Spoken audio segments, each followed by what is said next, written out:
Welcome again, dear students, and अस्सलाम वालेकुम. Hope you will be fine and your time will be going good. आज जो हम discuss करेंगे वो हैं पिछले साल का जो 11th का इंग्लिश पेपर है, क्योंकि कुछ स्टूडेंट्स डिमांड कर रहे थे कि जो प्रीवियस ईयर्स पेपर्स हैं 8th 9th 10th 11th 12th के, तो आप उनको एक बार उनका सोल्यूशन या उनकी एक्सप्लेनेशन दो. तो आज जो हम यहाँ पे देखेंगे वो है 2021 का जो 11th का पेपर है इंग्लिश का. तो आज हम वो डिस्कस करेंगे, क्योंकि इससे आपको एक आइडिया आएगा, एक अंडरस्टैंडिंग आएगी कि एग्ज़ाम में किस पैटर्न के किस टाइप के पेपर आते हैं. क्योंकि अभी जो न्यू एजुकेशन पॉलिसी है या इससे पहले भी जो आपकी पेपर सेटिंग है इसमें एक चेंज आ गई है. अभी वो ट्रेडिशनल वो क्वेश्चन आंसर्स या वो फिल इन द ब्लैंक्स उस टाइप के क्वेश्चन नहीं आते हैं, क्योंकि जो अभी नया जो एजुकेशनल ट्रेंड है वो जो रटा है रोड सिस्टम है उसको ख़त्म करना चाहता है. और जो ये स्टूडेंट्स पढ़ रहे हैं ताकि वो कल जॉब के लिए जो मार्केट ओरिएंटेड जॉब्स हैं उनमें वो चल सके, उनमें वो जॉब हासिल कर सके.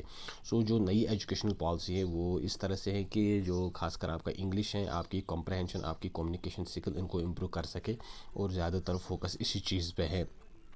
तो जो जो पिछले प्रीवियस ईयर जो आपका ये पेपर है 11th का इंग्लिश का, जो आपका इंग्लिश है स्नैपशॉट्स और हॉर्नबिल है, तो उसी पे ये बेस्ड पेपर है. लेकिन आपका जो पेपर है इसके 3 हिस्से हैं, 3 सेक्शंस हैं. सेक्शन ए जो है वो आपका रीडिंग कॉम्प्रहेंशन है.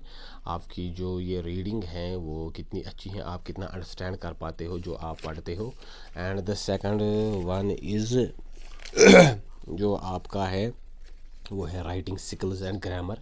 जो आपकी राइटिंग स्किल है या जो आपका ग्रामर है वो कैसा है, आप कितना अच्छा लिख सकते हो, आपकी जो राइटिंग स्किल है वो कैसी है, और आपका जो ग्रामर है इंग्लिश में जो आप लिख रहे हो आपका ग्रामर कितना करेक्ट है, कितना आप उस पर आपकी होल्ड है. And the third one is literature.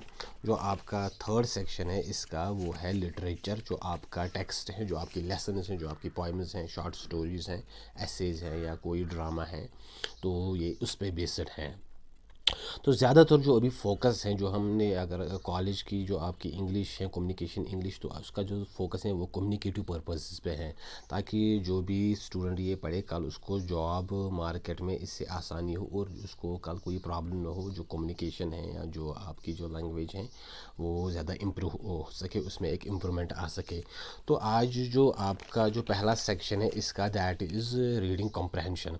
तो यहाँ पे आपको एक पैसेज दिया जाएगा और मैं आपको ये सजेस्ट कर रहा हूँ आप पैसेज को 2-3 बार पढ़ो, तो आपको ये फुली अंडरस्टैंड हो जाएगा, क्योंकि पहली बार आपको ये थोड़ा डिफरेंट लगेगा.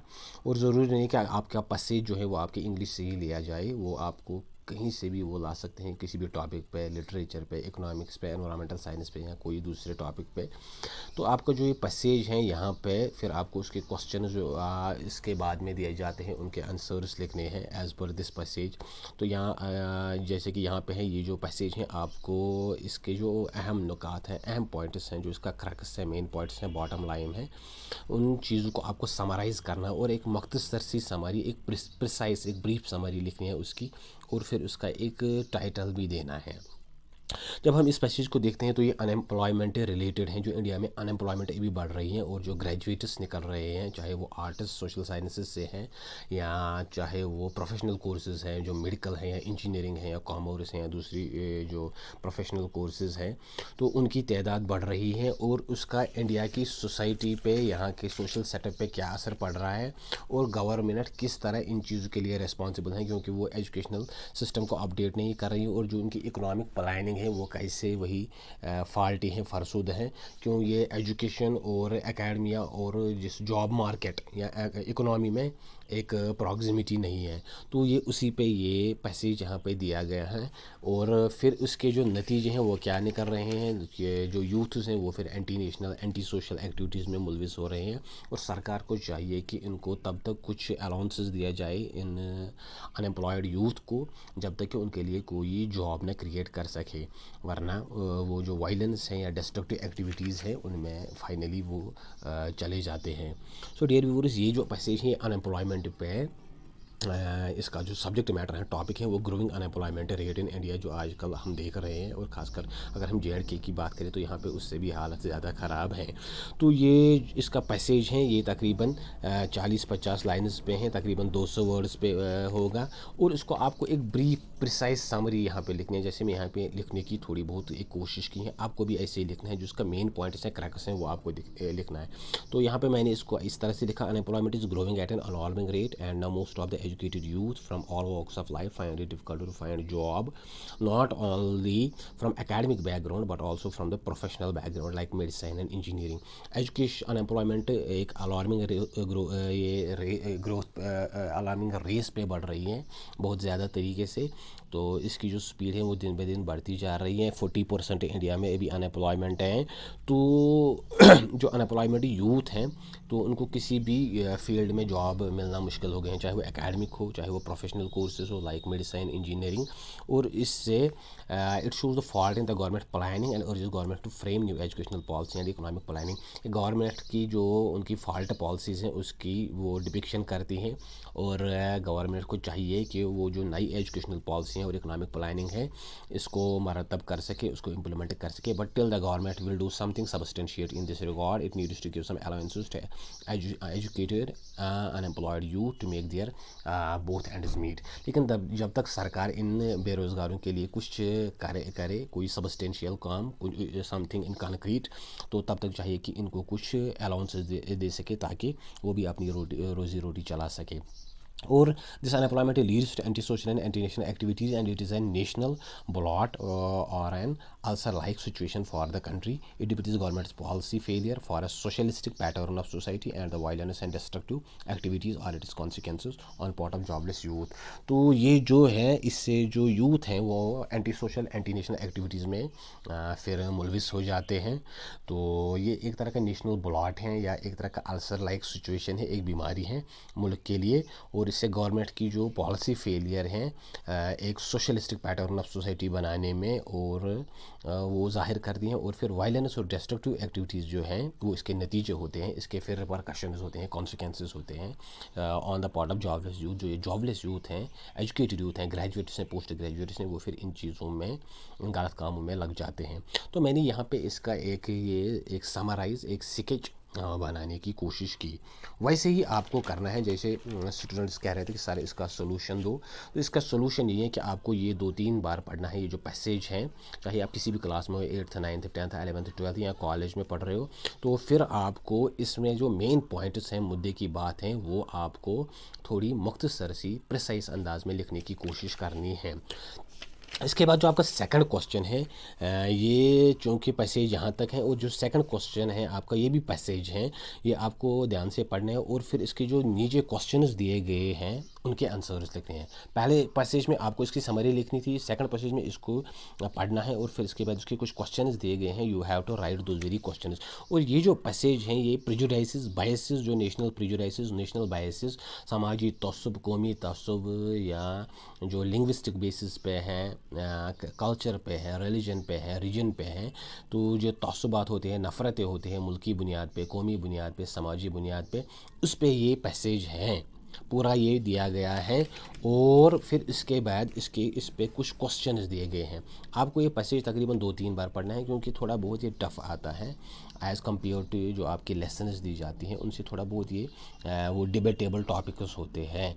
तो इसके बाद उसमें कुछ क्वेश्चन दिए जाते हैं, आपको इनसे आंसर्स लिखने हैं। यहाँ पे जैसे हैं प्रेजुडाइसेस प्रिवेल ओनली एमंग, जो प्रेजुडाइसेस हैं, तौसुबात हैं, बाइसेस होते हैं, वो किन लोगों में प्रिवेल करते हैं? हाई प्रोफाइल सोसाइटी में, ब्यूरोक्रेट्स हैं, government official, the meanest and lowest people, different caste and social groups.